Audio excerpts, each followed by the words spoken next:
I think many of you will know Charles from his social media and from his courses. Maybe some of you have done the courses. Wonderful, wonderful courses. I think, I'm not really up to speed with the words, but I think Charles might be called an influencer these days. He's got a large, large following, and he's not certified organic, and that's something maybe, we can have questions later. But he's been growing what I would say with an organic no-dig system for many, many, many years, and I've followed him as a commercial grower, and he's influenced what I do. I didn't used to grow no-dig, and now all my tunnels are no-dig, and I have outdoor no-dig as well. And he's influenced, I think, not just gardeners, which is his main passion, I think, but he's been very influential and very, very supportive of us commercial growers. So from a commercial grower perspective, I'm absolutely delighted Charles is now here to talk to us and to share some of his wisdom and his expertise. So thanks, Charles. Thank you for coming.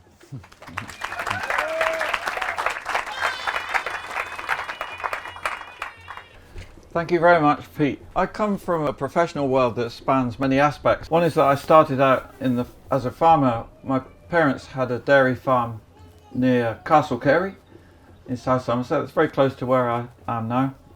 In between, I managed to go off and live for a while in France. Gave me some perspective. But basically, I've always been a grower since I left university, which was in 1982 I started. I had a year on Iona actually, up in the Hebrides, kind of gathering my thoughts, and because after I left university I knew I didn't want to enter the corporate world, and I couldn't really see what else I was going to do because I didn't want to be a farmer either, and that's been the conundrum of the first half of my life actually, because it took me a while to work out that market gardeners are not farmers, I don't think, in my language, and there isn't, the language gets muddled, and I've noticed, like, because I talk to quite a few Americans now, like on YouTube, and they have a farm in their front garden. They call it a farm. And some people do call their market gardens farms, and fair enough. But I like to use that word more for people who are mechanized quite often have animals, not necessarily, but bigger acreage basically. Because it's when you scale down, and that's what I really want to talk about today. There's not a big bracket for people who are doing what I suspect many of you are doing, which is perhaps a bit more land than I'm on. I'm on 1/3 of an acre now, and I'm selling or producing around £35,000 worth of produce from that, which might sound okay, but it just pays the wage of pretty much of one guy, my one full-time guy, because I've had to step back a bit with all my other commitments. So I'm doing, I reckon, about 25 hours a week. There was one week recently I worked it out, I'd done just 16 hours in the garden, and that was definitely not enough. I was feeling the lack of it. I definitely need that to inform what's become my main work, which is reaching out to the world and trying to explain how to grow in a medium-sized way, the way that doesn't really have a category. So you've got a lot of gardeners doing their own thing, and they don't have the commercial pressures, so they can have a bit more fun about it. Then you've got market gardening. I think the problem with it is the money side of things. It used to hurt me a lot that what I was growing I didn't feel was valued. It wasn't selling for a great price. So when I was growing the 80s, I was actually growing on 7.5 acres of no-dig beds and selling in around £40,000 worth of produce, which in those days was quite a bit of money if you think of how inflation has changed in those 40 years. But now that should be, if you multiply that by the rate of inflation, close to 3 times, I reckon. It's in difficult context because inflation is not a true figure. The figure they give us is false because it doesn't include things like rents and mortgages, and so inflation has been much more than anybody realizes, I think. And recently I was working out, when I started selling bags of mixed salad leaves, which is, I find, the only vegetable really that can pay me a part of a wage at least, and I was selling them for £11 a kilo in 2003, and 21 years later I'm selling them for £15 a kilo. and struggling to raise the price beyond that. So it's like, that's a tiny increase in 21 years when other costs have gone up. And I've been seeing this all my life. And you could rephrase that and say, yeah, food is being devalued.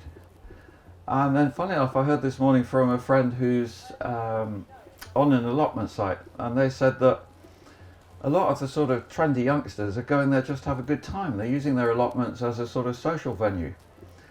And to me, that just feels wrong. That's a growing space that they're kind of abusing almost. But what it's saying is that food is still not valued. And if food was important and precious, they wouldn't be doing that. They wouldn't be spending all their time having a party or whatever. They'd be actually growing some food. So that's my background to what I want to say a bit today. And it's about no-dig growing on a medium scale.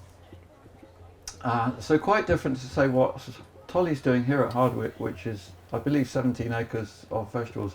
I haven't had a chance to catch up with him, so I only just arrived. I actually got stuck at Stonehenge. There was an accident. There was a big lorry with tractors had driven into a Bentley, and neither of them looked very happy, and there were police there rationing the traffic. It took about an hour to get through. On a small scale, medium, not 17 acres, I reckon that the methods I use and advocate are 1 acre or less. You could move that a little bit either way. But the point is that it's about growing vegetables very intensively, 2 or 3 crops a year, in a very time efficient way, but it's high value output, and it's all by hand. So you're never going to get the vast quantities of potatoes, cabbage, onions that you can get when you use machinery. And I just want to be really clear about that sort of difference. It's not like all market gardening is the same, because if you go for the small intensive method, I find it's efficient, no dig, because you can put on 1 application of compost a year, and that is good for the whole year. You haven't got to top it up in the summer. Depends a bit on your soil how much you actually use. I'm putting on about an inch to 2.5 centimeters. It's hard to quantify in depth terms, because you put it on, it looks a lot, and then it gets rained on, it sinks a bit. But I'm measuring it there, after it's settled a bit and got leveled off. Say 2.5 centimeters, enough to completely cover the soil. But I don't repeat that in the summer. We're doing second cropping most beds, so even third cropping. That goodness is enough to support the soil life. And it's the old saying is you're feeding the soil, not the plants. But actually, I think you're feeding the soil life, and that's what really enables growth to happen. There are times when it's not quite enough. I think I might have a boron deficiency in a small part of my garden. The broccoli are not making correct heads. So there's 1 or 2 exceptions to it. That's actually, I've since realised, where the previous occupants of the site had bulldozed some greenhouses, and I don't know what's in the soil underneath. But in the main soil, it's pretty regular and reliable. So we're double cropping, triple cropping, and doing very little weeding. For me, that's the big advantage of no dig. It's a time-saving method. I'm not topping up with any fertilizers or feeding. I don't feed my tomatoes in my polytunnel, for example. So it's just relying on the compost, and that way I can concentrate through the year on sowing, planting, weeding. It's very little. Watering is not much as well. I don't have an irrigation system for the 3rd acre of vegetables, so we're just doing very occasional spot watering where I feel that the plants would benefit, mainly salad plants in dry weather. And so this year we've done very little watering, second half July, first part of August, and that's about it. In a way, a wet year I feel is easier for for growing vegetables, except for the slugs. And there also I feel no dig has really come up trumps this year, because on my 2-bed trials I'm going dig on one side, no dig on the other. Same vegetables in each, harvested at the same time. Everything's the same except the one variable, which is dig or no dig. So that can be difficult in growing, to isolate one variable, and you've got to be very consistent with everything else around that.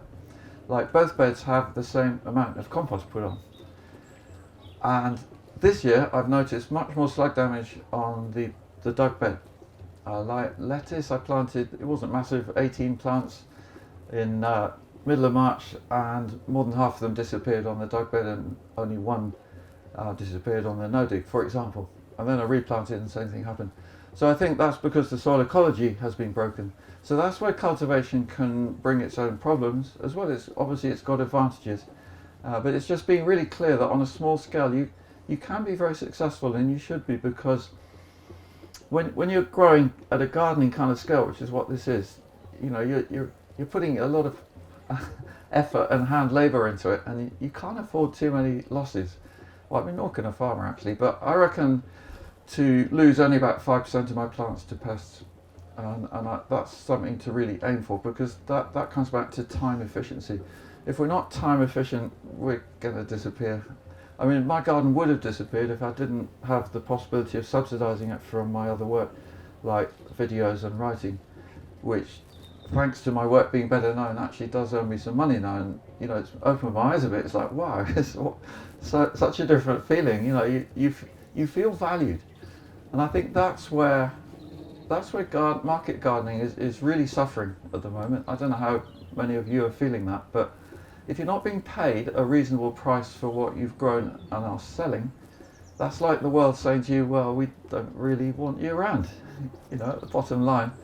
And I've felt like that a lot of times through the years, but I think at the moment it's pretty tight for many people from what I hear. And to some extent maybe I could blame myself a bit. Is social media is a dangerous thing for this, because we all want to make it look happy and smiley and show how easy it is, and sometimes I think we're scaling up from gardening level, which is where I am mainly on social media. As Pete said, I'm talking to gardeners a lot, which is brilliant because it's a huge audience, and then going up a bit and trying to make money from it, that does get difficult. And especially if you have a spring like we had this year, growth was slow. Like I don't know how it was for you, but I stepped out of my house at 5 o'clock on June the 9th, 3 weeks after our last frost date, and there was ice on my car, and I just feared for the worst because all the squash were out, and potatoes and everything. Fortunately it was only on the car, not quite on the ground. The temperature was, I got a weather station, it was plus 1/2 degree, and this morning it was plus 1.5 actually, and I suspect there might have been a hint of frost here because I know it's in a valley near the Thames. But what about global warming, eh? It's like, I don't feel that's something that's happening. I noticed the weather forecast this year actually, they nearly always say it's warmer than it really is. And then the Met Office coolly announced that May had been the hottest May ever in the UK. Do you remember that really hot May? And they got a lot of flack for that. And then I noticed in their justification for it, they were talking about things like higher than usual sea temperatures and all sorts of other factors, and of course the dullness and the lack of light. And that's something I'm on a bit of a mission about at the moment, because for growing generally we need everything to be in our favour, and to make it viable. And I keep noticing this stuff being put in the sky and the sunlight diminishing. In fact, today was one of the bluest days I've seen for a very long time, so perhaps they knew I was going to say something. But honestly, it's like I feel that we're in a tricky place with that, because light levels at 51 degrees north are, we're marginal. And if something happened to the Gulf Stream as well, like I was in Chile this past winter, and I was at the same latitude we're at, it's just obviously south of the equator, and they don't have the North Atlantic drift, the warm water coming up from the Gulf of Mexico. They got the Humboldt current, so it's cold water coming up from Antarctica along up the side of Chile. And even at latitudes the same as northern Italy, they were needing to put fleece on their plants every night in the middle of summer. And that made me realise how fortunate we are. We have a pretty clear and strong growing time, at least. Even this year things have caught up in the summer.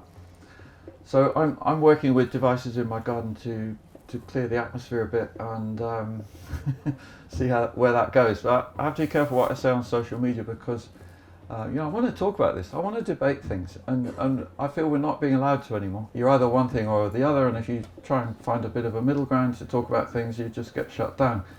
Like I put a post up on 1st of February saying how worried I am about the trails in the sky. I didn't even use the word chemtrail, and that caused so much positive comment that it's actually just recently been taken down and disappeared. So that's where we are with big corporations that, we can't have a proper debate about things. We can carry on growing, and I just hope that those of you who are in that middle space can hang in there with no dig. Interesting thing about no dig is how it holds the carbon in the soil, and I've just had that measured on my 2-bed trial. So the bed I dig every December and put the compost in trenches, that's like traditional digging, that has 14% carbon.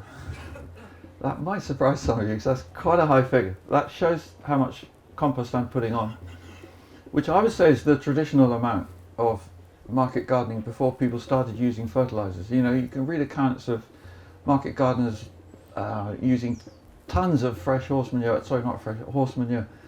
And so it's a traditional thing. I don't know where it's come from that suddenly it's deemed a lot.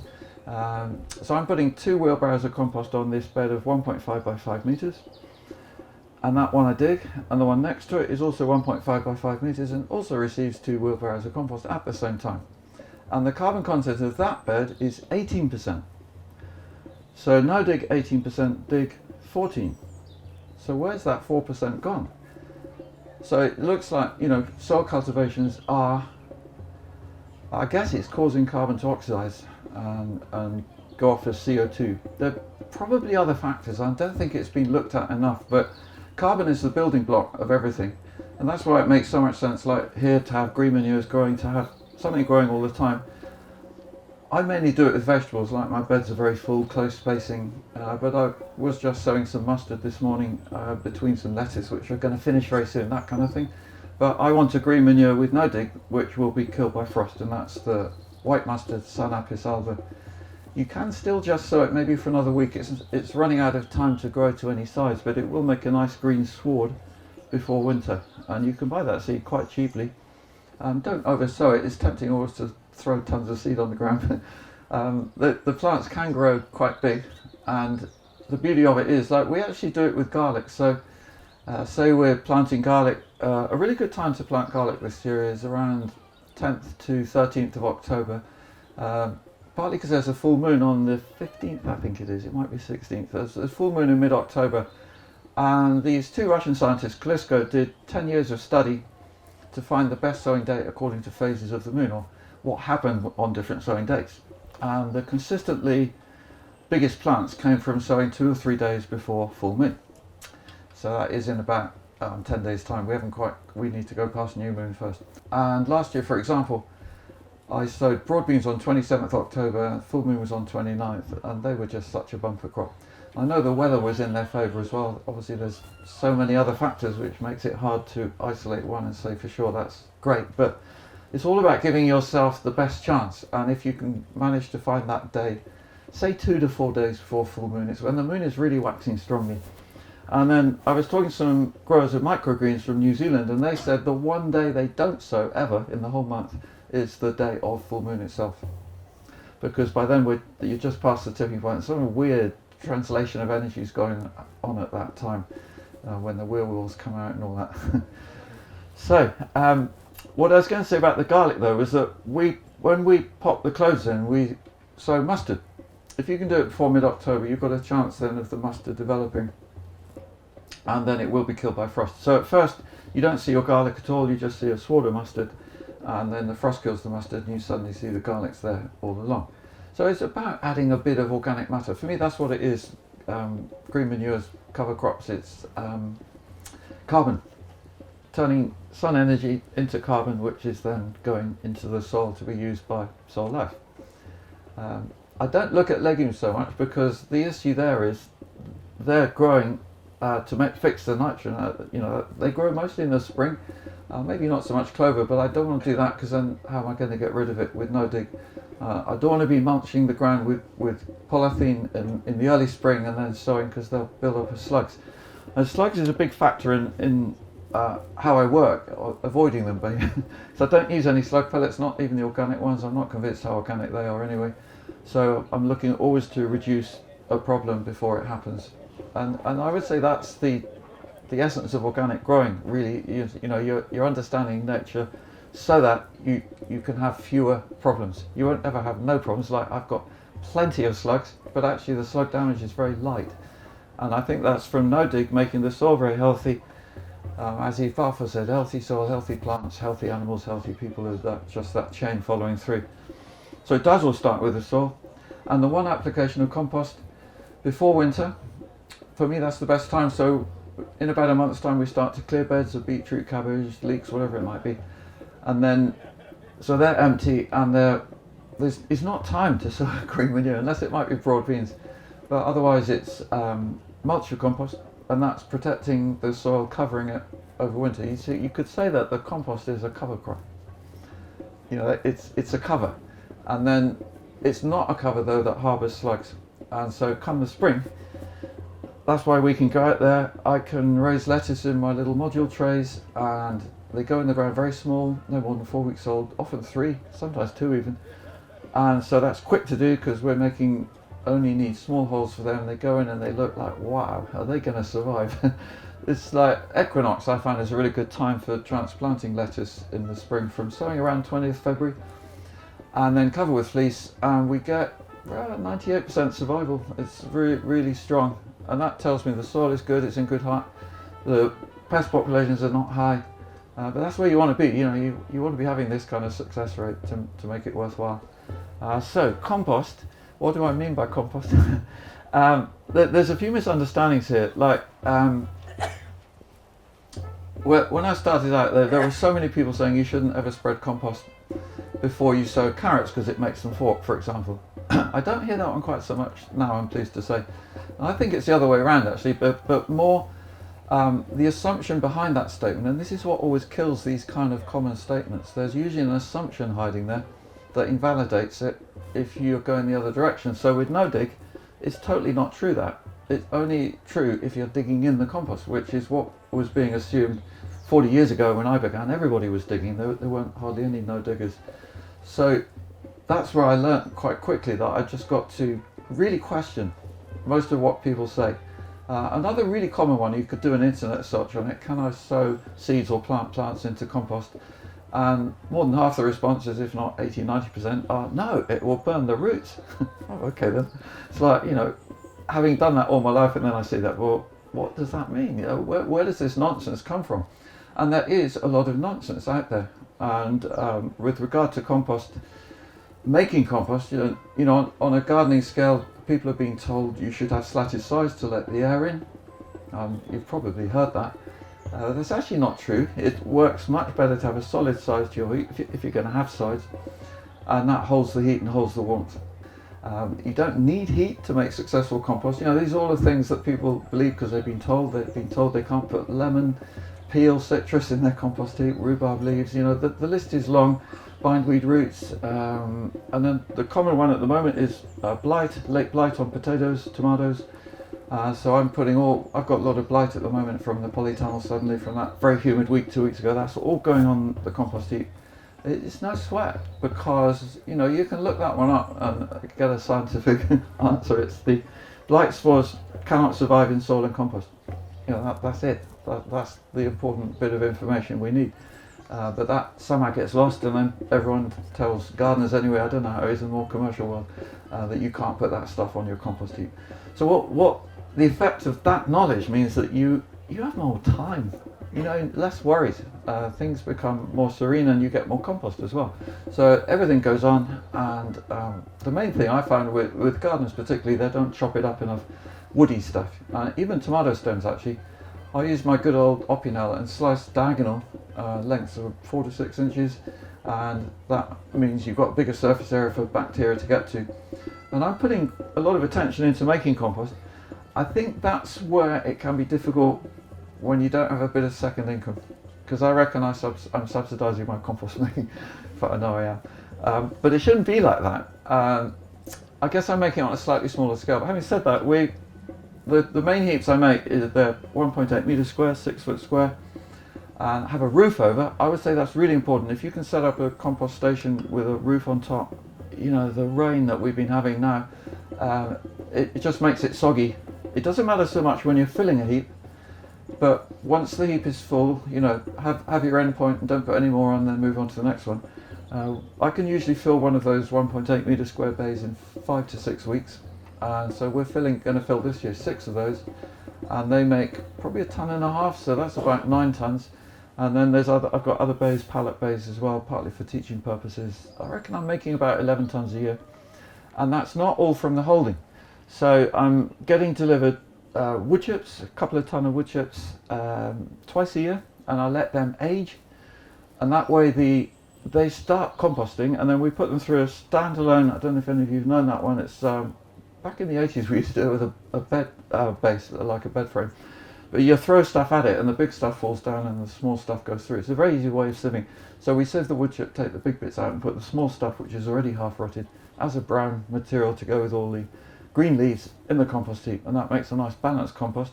If you had access to straw, that would be a lot easier actually, and I did back in the 80s, and it's amazing how straw has become a very short and valuable commodity now. I mean literally short, because that's how wheat has been bred to have all ear and no straw, and there seems to be very little around. So that's where wood chip is coming, because like again, 30-40 years ago there wasn't hardly any wood chip. So what I'm coming to is that I'm importing material to make my compost, and then I hear that phrase closed loop, and I do not understand that one. I hope I'm not offending anyone by that, but it's like, I'm selling say 3 tons of produce a year, and my customers don't return their poo. So like, how can I close that loop? And actually in my garden I have a toilet compost bay, and I'm always encouraging visitors to use it, and we put a little bit of wood flake or sawdust on top after each visit, and it's not particularly smelly. And then there's 2 bays for the poo, and once a year we stop using one, let it ferment and compost for another year, and then empty it out. And it always amazes me. 2 things amaze me. One is how little there is. The second is how little it smells. In fact, it's beautiful. It's like compost. It's what it is. So when I use that word compost, I'm including a lot of things. Compost is anything decomposed, tree leaves, animal manure. So it's not a narrow thing, and also it doesn't have to be perfect. Like, because I'm teaching gardeners a lot about making compost, I really get a hold of their misapprehensions about it, and they're afraid to do it, a lot of them, because they think they're not going to succeed. Fear has been used in a shocking way to discourage a lot of good things generally, and in gardening it's certainly true as well. So basically this guy who didn't want to be on the course, he'd been sent along by his employer, and he just said, I can't make good compost. And we went round and I showed him what I was doing, and at the end he was looking really beaming, and he said, I've been making good compost all along. So he'd just been judging it. And so it's not super fine, it's got little bits of half decomposed wood in, and that's good, because then you end up with a very thin mulch, not thick but thin, of half decomposed wood on the surface as the sort of finer part of the compost gets eaten by soil organisms. And so that's a nice mulch for the surface, but I never want too much wood on my surface, because I found then you get wood lice that actually, they're not totally benign insects like some people say. They like spinach leaves and French bean leaves and dwarf French marigolds actually. So I just want to keep their numbers in control. It's like everything with pests. It's just maintaining that balance point. We're the keepers of the balance. We don't ever want to get rid of pests. That's what happens if you spray the aphids in the spring. I know none of us do that, but some people use pesticide too, and then they lament the fact that they have to keep spraying, because that first spray they killed a lot of young ladybirds and hoverflies. That's such a classic thing. So that's that lesson about tolerating pests and understanding them, and knowing, for example, that aphids are going to be there in the early spring, and we need to tolerate them until their predators arrive. I do actually spray them with water just to reduce their numbers sometimes, but I very rarely, if ever, get black fly on my broad beans, for example. And I know a lot of allotment holders do. They're always asking me about it, and I think, well, that must be from the soil, because a lot of allotments, the soil has been knackered and abused by repeated cultivation and not putting enough organic matter. You can go to allotment sites and you've got a grass path in the middle, and the actual ground they're growing on is lower than the grass path. All that carbon, I guess, has been lost, and organic matter. So I've had people come to me and say, clubroot is a real problem on allotments with brassicas, and they said after 3 years of no dig, starting with a big initial dose of compost, they got rid of it. It's not there anymore. No textbook will tell you that, and you'll just have a long list of how you deal with it, basically, rather than that you can get rid of it. I've got rid of bindweed by Convolvulus arvensis, field bindweed, just repeats removal once a week. It's a slog. It's really hard work, but it gets you to the point where you don't have it anymore. That's where I'm looking to be with the no-dig growing, is to make it super time efficient, because our scarcest resource is time. It's not compost, and I don't see anything wrong with buying a decent amount of compost at the beginning to really lift your fertility, to make it easier to control weeds. It's a really time efficient way to go about things, and then you just need the standard dressing. I would say 1 inch a year on beds, and about the same of wood chip on pathways, so you're not putting the compost everywhere. It's on about 2/3 of the, or 3/4 even of the surface area. If you work on an outline, a layout of 1.2 meter beds and 40 centimeter paths, that's 3/4 and 1/4. If you grow on 75 centimeter beds and maybe 30 centimeter paths, that's a lot more pathway. I think this should be more considered. I don't know why it doesn't seem to be discussed much, but I think a 1.2 meter bed is extremely efficient. And with no dig, you can walk on your beds, so you know there's no issue about reaching the middle or anything. I don't actually walk on them that much, but I'll certainly put a foot to reach the middle sometimes. But 1.2 meter also is time efficient in terms of covering, because you know, one cover, say 2 meter cover I use mostly, is covering quite a bit of ground compared to covering less wide beds. What seed you're going to buy with organic growing? For me, the best one is your own. There's no doubt about that. But the issue is how much of it we can save, and especially in a wet summer like we just had, or a wet year generally. Like my outdoor onions just about got some, but I don't know how viable the germination rate's going to be this year. So what opened my eyes to seed saving was beetroot, and the variety Boltardi, which I've been growing for 40 years. And it started off when I was growing it in the 80s. It was a beautiful round beetroot, not too much leaf, just what you want in the beetroot. And over the years, the quality of the root has got less, and it has, some of it gets pink and knobbly, some of it's very small, and some of it has leaves like chard coming out of it. And I talked to someone in the seed trade, and they said, well, yeah, that's probably because in Italy, where they grow the seed on big farms, they grew some beetroot fields too close to some chard fields where they were collecting seed and cross-pollination. That's the kind of thing that I feel we're up against, because all of the effort, not all, but most of the effort goes into the F1s. I use F1s, and I'm not wanting to, but sometimes I feel it's, you know, if we're going to be viable in what we do, that's the only choice. So I'm also looking though at saving my own seed, and I've noticed with the beetroot I seed and the chard actually, incredible strength and vigour, and germination rate even of 2-year-old seed. My beetroot came up 100% this spring, and I never get that with seed I buy. So then you think, well, what are they doing? You know, when you buy seed, it just says packeted year ending. But I think commercial seed is much better. So for those of us who can tap into that commercial seed market, you know, we're buying seed in bigger quantities, at least we don't have so much that germination issue. I bought some spring onion seed from Moles 2 years ago, and I've been using it this August, and again, germination is really good. It really surprised me, because onion seed doesn't store that well. Whereas I bought a smaller batch from Tamar Organics, and the germination rate was 10% if I was lucky. And to me, that just all over that's saying old seed, because it's not only low germination, it's hesitant growth. I'm not looking to slag off Tamar Organics specifically, but I'm not afraid to say names, because I think it's good to mention them at least. But I found other things Tamar do particularly good, and one of them is how they import seeds from Bingenheimer in Germany, because I don't feel there's any equivalent seed growing operation in the UK. Bingenheimer Saatgut grow fantastic seed on organic and biodynamic farms as well, and they're really conscientious, you know, very Germanic. They do it right. And that's what Tamar import Bingenheim seeds, so that's why I'd give them a vote of confidence for that. I'd like to say more about weather, actually. I think it's good for all of us to be really clear about one thing, and that is that weather is not climate. And I notice when any unusual weather event, which there have been many over the millennia before this, gets called climate crisis. It's like, hang on a minute. And weather, though, is something that we're always going to have to deal with. And I think there is also some weather engineering going on, and I think that is what is making it harder. It's nothing to do with general climate stuff.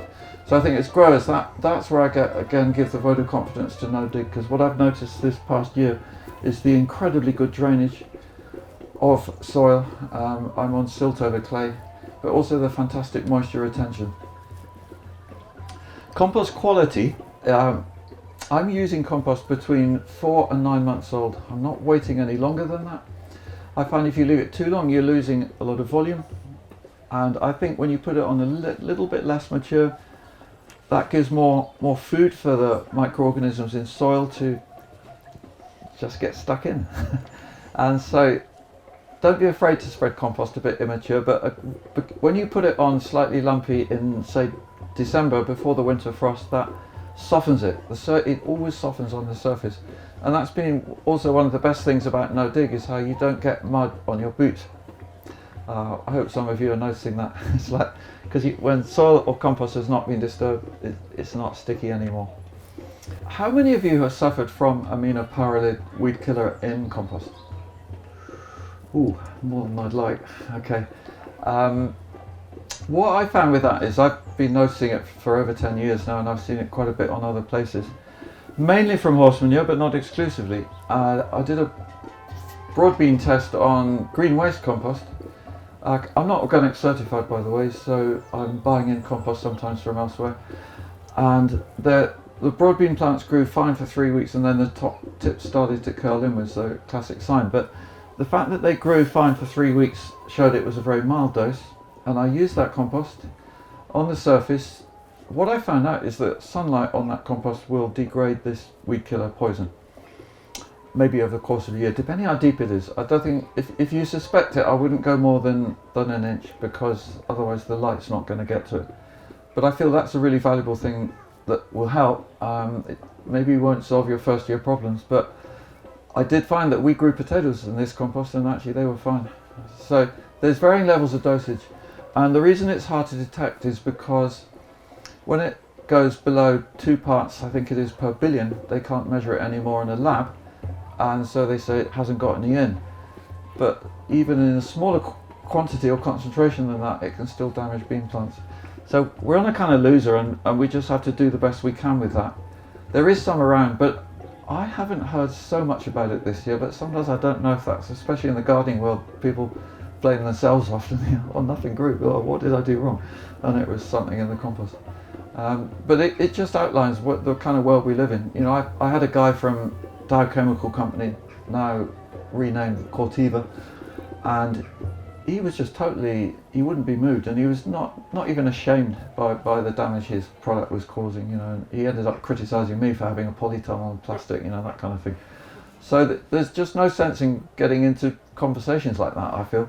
And I feel with the whole thing of you know, negativity and problems, and there's a lot of it around at the moment, I think we've got to be aware of it, but sidestep it as much as we can. We've got to really work on the solutions always, you know, like this thing about what's going on in the sky, and I'm working really hard to get different devices going in my garden, doing some dowsing work as well, and that kind of thing.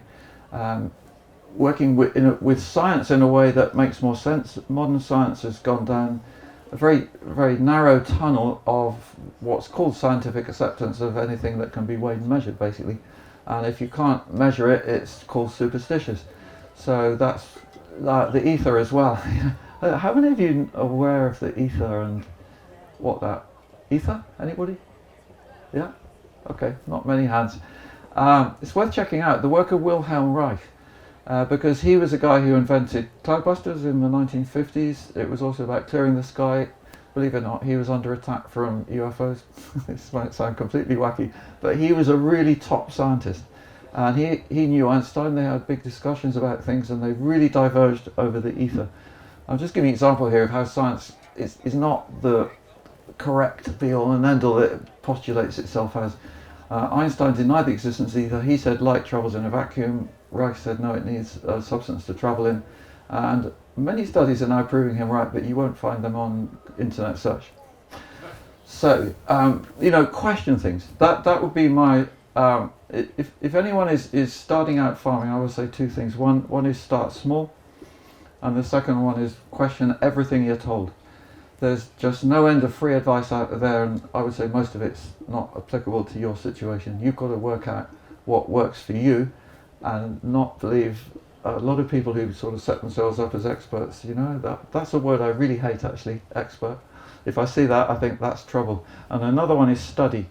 You know, I don't know if you've seen these media headlines, they're really common, like study shows or studies show. And well, what does that mean? You know, in what sense is that a validating start to a story?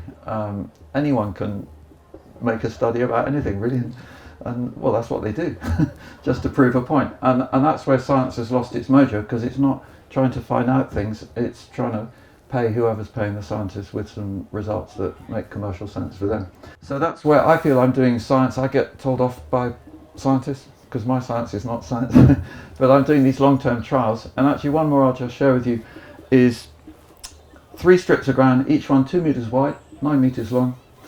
One strip, we fork the beds every year, so you could say that's like broad forking, but just using a garden fork to loose and aerate the soil. There's 6 beds altogether growing different vegetables. That's strip 1, and then strip 2 also has 6 beds, has the same compost, and it's no dig, so no forking. So again, we've isolated that one variable, forking.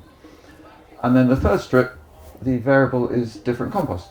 So it's next to strip 2, and strip 2 is green waste and mushroom compost, and strip 3 is animal manure. Usually cow manure, because that's what I find easiest to get hold of. Horses, well, I can, but actually I'm being careful of aminoparylid as well, to be honest. But anyway, so over 10 years of doing that, funnily enough, there's not much difference between the cow manure beds and the ones using green waste compost and mushroom compost, but the forked beds yield 8% less. This is over 10 years. So what's going on there? And you know, I'm not aware, I could be wrong, of anyone actually studying this kind of thing. I think it would be really interesting, because there's no inversion of the soil, so just that loosening. I'm inclined to mention it because I notice, particularly in the States, a lot of farmers who call themselves no dig do broad forking. I don't think it is. If you're forking, I think you're not no dig, not as I would define it anyway. You know, no dig is not like a religion. And I get asked on YouTube, you know, hey, we no dig, how do you plant an apple tree? Yeah, well, I dig a hole actually, you know. So it's not, you know, don't dig yourself into a hole of sort of you can't do anything, but just don't do general cultivation of any kind, and that includes forking, from what I can see. Perhaps I'll just finish on one more thing, which is language. I feel we should be more careful about the words we use, and it made me think of it when I said don't dig yourself into a hole. I've noticed that a lot of language relates to stuff that's sometimes from another era. I don't know if you know that saying about plough a lonely furrow. I often felt that when I was trying to get no dig out there 10, 20, 30 years ago. And yet, there's no word for no dig, if you like to say. I was ploughing a lonely furrow. And at the same time, I was sometimes having a harrowing experience. And actually, these phrases come from John Stuart Collis. It's a really brilliant book. I don't know if you know it, The Worm Forgives the Plough, which I think, again, is wrong, because I don't think the worm does forgive the plough, but that's the title of the book. It's a really good read. It's about a guy who was a conscientious objector in London, had never done any outdoor work, and he came and worked on a farm. So he was seeing it from the outsider, and it's actually very enlightening, because it sheds light on what a lot of us are doing that we take for granted. And I get this too when I'm talking to people out in the wide world who just have no idea what it's like to sow a seed and everything that follows on from that. And there's one more word I just want to mention, and that is the one that bugs me the most, actually: conventional. And I don't know how much you use it or are aware of it, but it's completely wrong to me that, say, we're organic growers and everyone else is conventional. We should not use that word. They're chemical, they're destroying nature. You know, I hope I'm not sounding too extreme there, but that's what it is. And yet, if you look up conventional in the dictionary, it means normal, natural. So, is it normal to spray glyphosate? Hang on a minute. But I actually talked to Patrick Holden about this 20 years ago, and I said to him, you know, couldn't we have a bit more aggressive word even, you know, call them chemical farmers, because I mean, that's what they're doing. I'm not saying they want to use chemicals, but that's what they're doing. Synthetic chemicals. He said, no, we said we've got to stay diplomatic and you know, we don't want to alienate them. And I totally get that point of view, but all I can say is that over more than 40 years now of this kind of stance, I'm not seeing much progress, to be honest. You know, this kind of gathering could have happened in the 1980s. Probably, you know, this sort of number of people, maybe a few more now. So yeah, we've got a lot of work to do. Thanks. So perfect timing. 4 o'clock. I think 10 minutes. Are we saying 10 minutes? 10 minutes for questions. I'm sure there's a few. Can you speak up when you say the question? Gentleman here. I'll repeat the question. Yeah, Charles will repeat your question. Okay. I'm interested to know how long you're aging your wood chip and whether you're using it for anything else other than the paths. So I like it to be at least 6 months old before I put it into a compost heap. Otherwise it's too carboniferous and takes more nitrogen than I want. I mean, if you get a fresh pile of wood chips, it does heat up. I've got one at the moment, it's at 50 degrees. And that includes a lot of conifer. And that's what's helping it to heat up, because the conifer green. And that's another misunderstanding that's really common out there, that you shouldn't use conifer wood because it will make your soil acid. Someone did a trial in the US putting on 2 inches, 5 centimetre pine needles every year for 30 years, then measure the pH. It was the same. So, you know, I'm just saying that to encourage you. Don't worry about what tree your wood chips come from, not in my book anyway. But the more is having small enough pieces. And with the pathways, we're putting on about that much a year. Not thick at all. It's not about weed suppression, because there aren't any weeds. You know, with no-dig, you've got to get clear of weeds at the beginning. That's where, you know, the cardboard comes in. You don't use it after that initial few months. But once the weeds are gone there, then it's hand weeding, but it should not be onerous. And anyway, the wood chip just helps to make a softer soil, but it's not a thick suppression of thick weeds. If you're setting up a no-dig garden for the first time, how much compost do you need per acre approximately? A lot. I kind of want to sidestep that question, because the answer would be like over 100 tons, probably 150. Because an acre, are you really going to do an acre one-off just like that, brand new? I would say that it's better to start with even 1/4 of an acre and do it really well. I'd be amazed if anyone, I hope I'm not, I don't mean this in a critical way. Sorry? No, it's fine, carry on. Yeah, okay. More that, you know, just being realistic. Like when I arrived at Homeacres in my first year, I was cropping 1/4 of an acre, and that's plenty enough for one person to manage. Because with no-dig, you're doing it much more intensively. I'd say you're planting closer. You've got very narrow pathways. You're repeat cropping through the year, and I would advise you to start on 1/4, and that will massively reduce the amount of compost you need. But it could well be, even on 1/4 acre, it might be 100 tons, say, roughly. So when, say you were setting down your cardboard and you're putting your compost on top, how much is enough? 3 inches, 2 inches? I'd recommend 4 inches, 10 centimetres initially. That's not the whole acreage, obviously, because you've got the pathways as well. I've tried different depths over the years, and I found that, coming back to what I was saying about the output not being valued economically, it's economically worthwhile, because you can buy compost quite cheaply. If you're using the green waste compost, as we call it, I'd get it delivered before you actually use it, so it has time to finish ripening. It's often sold too warm and fresh. But yeah, look on that as an investment, and then going forward you don't need that, obviously, again. Just in terms of the regenerative approach generally to field scale cultivation and no tillage being king sort of thing, above kind of terminating your cover crops with glyphosate, what would you like to say about that? Yeah, you're asking about regen approach on a larger scale, no-till, and I heard the word glyphosate. Yes, like glyphosate for termination over not tilling. Yeah, so is your question about, so they're not ploughing, they can't kill the weeds that way, but they're using glyphosate instead. And what do I feel about that? Well, it's a bit of a con, isn't it? It's like, yeah, I think regen's a bit misleading term, because at the moment it's highly fashionable, and you just have to say, hey, I'm a regen farmer, and everyone applauds you. But you look at actually what's going on there, and like you're saying, it's been true all along with no-till, very common use of glyphosate. It's obviously not as bad as aminopyrrolate, but even so, I don't know what to say, to be honest. But I think there's a lot, again, it comes back to words. A lot of words are used very randomly, and question. Anybody who uses these words, regenerative, what do you mean actually? Are you using glyphosate? You could say that. You talk about getting rid of bindweed on vegetables, and I've had great success following your no dig with vegetables. Oh, that's nice. Thank you. You're saying you had success following my method against bindweed? Yeah, but what about correct like fruit bushes? Ah, there's the catch. Yeah, that's tricky. I would still use similar approach, but you could just use black plastic actually and cut a hole. I found that works well. But you've just got to be on it with new bindweed coming out the planting holes, obviously. I actually planted 3.5 years ago, April 21, some asparagus crowns into soil that was full of bindweed, couch grass, thistle roots, and I feared the worst, but we kept at it and it's now clear. So it can be done when you're just working around plants. Yeah, using a trowel to remove the root. Gentleman here.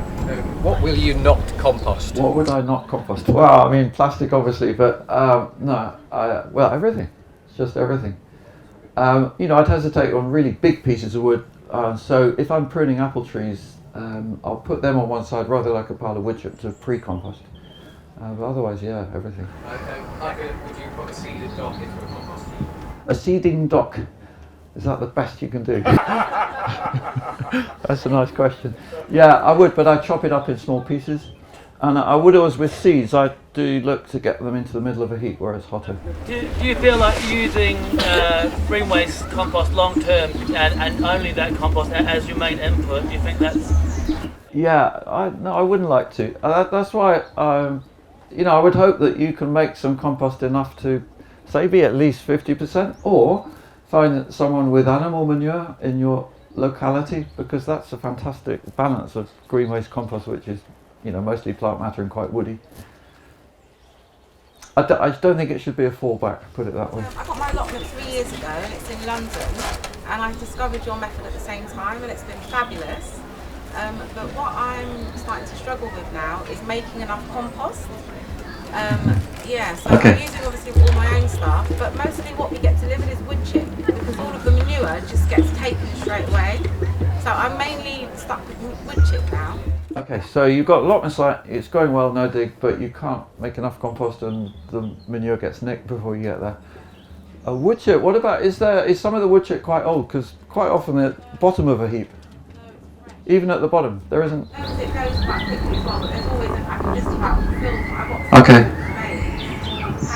Thing is, it's an interesting question because, there's a kind of been an assumption there that because you're no dig, you need more compost. And I would say that's not the case. But that's why the manure disappears really fast. Even if people are not no dig, they realise its value. But to be no dig, it does really make it easier if you can maintain that compost surface. So can you scrounge raw materials and just make more compost? It would take you more time, obviously, but things like coffee grounds and spent hops from... You do that as well? Okay. Maybe you need a smaller allotment. No, I don't know, without seeing the details. What would be the minimum amount of time to use the wood chip on the wood chip? Did you say 6 months? I would say it needs to be at least a year old to use it as a mulch. I mean, you can, but there's just those issues of wood lice and that kind of thing. Where do you use the humanure compost? Oh, yeah, I'm glad you asked that. Initially, just use it for flower bushes and fruit trees. I was being a good boy and doing what I was told, and then we ran out of cow manure for one of the strip beds, and I thought, well, why not? I put it on. So we grew squash. Actually, grew turnips and squash one year, and the squash, where we grew squash from 2 plants, we got 21 kilos compared to 9 kilos from the neighbouring bed from 2 plants. That really made me think, hang on, there's something going on here. And then this year we grew potatoes with it, and it was 18.5 kilos compared to 17, and now it's broccoli that are looking very strong in that same year. So I'm not afraid to use it on vegetables. I maybe wouldn't put it on salad, but actually, to be honest, I don't see an issue. It just looks, feels and smells like compost. Thank you, bang on time. I'd just like to give my absolute gratitude to Charles for all the work he's done over the years. So thank you, Charles, for giving your time today and all the stuff you do to help us as organic growers. Thank you.